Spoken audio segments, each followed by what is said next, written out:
Hello everyone, जय हिंद। आज जिस सीरीज 2025 में इनवर्स ट्रिग्नोमेट्रिक फंक्शन का डिस्कशन कर रहे हैं, इसको इस स्टेप में बोलते हैं कि गिवन इन्फॉर्मेशन लिखिए। गिवन इन्फॉर्मेशन क्या है? इनवर्स ट्रो का क्वेश्चन है और प्रिंसिपल वैल्यू यहाँ कहा हुआ है कि principal value of the inverse.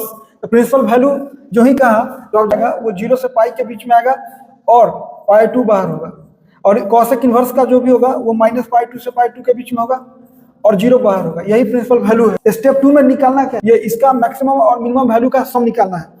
तो स्टेप 3 में हम लोग का प्लान क्या रहेगा कि जो इनवर्स फंक्शन है 16, इसी का वैल्यू निकालना है। तो हम इसको a माने और इसको b माने।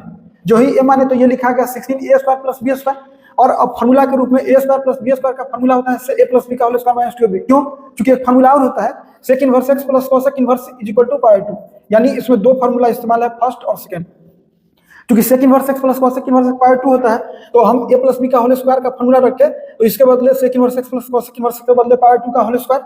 और इसको सॉल्व करके जब हम लाए परफेक्ट स्क्वायर में तो इतना आया। परफेक्ट स्क्वायर क्यों लाए?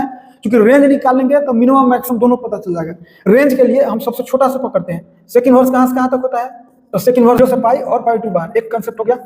अब हमको सेक इनवर्स x - π4 चाहिए। तो आप जानते हैं कि सेक इनवर्स x में अगर -π4 कर दें तो 0 में भी -π4 होगा, तो 0 - π4 -π4, और पाई में से π4 घटाएगा तो 3π4 होगा, और π2 में π4 घटाएगा तो π4 आएगा।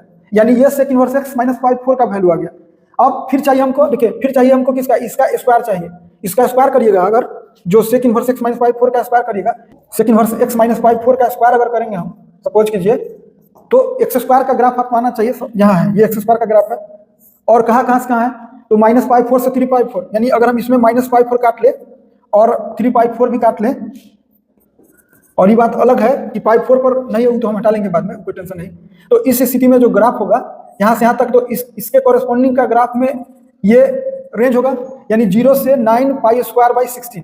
तो अभी इसका जो रेंज उस पर से π4 को हटा देना है, π4 का यानी π²/9 हटाना है। यानी इसका क्या होगा? 0 से 9π²/16, और उसमें से हटा देना है π²/16। यानी इसका रेंज हम लोग को अभी तक आ गया। अब इसमें 32 से इंटू करेंगे, तो इसको हम स्टेप 4 में लिख दे रहे हैं। 32 से इंटू करिएगा तो ये हो जाएगा 0 से 18πr² हो गया, π²। अब माइनस इसका कोई मतलब नहीं, इसलिए हम ना लिख रहे हैं। आप उसमें भी 32 से इंटू करिएगा तो 2π² माइनस होगा। ठीक है। अब कह रहा है कि 2π² और ऐड करेंगे, तो इसमें ऐड कीजिएगा तो कितना होगा? ये 2π² हुआ और ये 20π² हो गया, और इसमें माइनस ऐड कीजिएगा तो 4π² हो गया। ये मीन हो गया और ये मैक्स हो गया। अब कह रहा है कि सम ऑफ मीन और मैक्स, तो दोनों का सम कितना होगा? 22π²। आंसर कौन हो गया? आंसर हो गया 22π²। थैंक्स।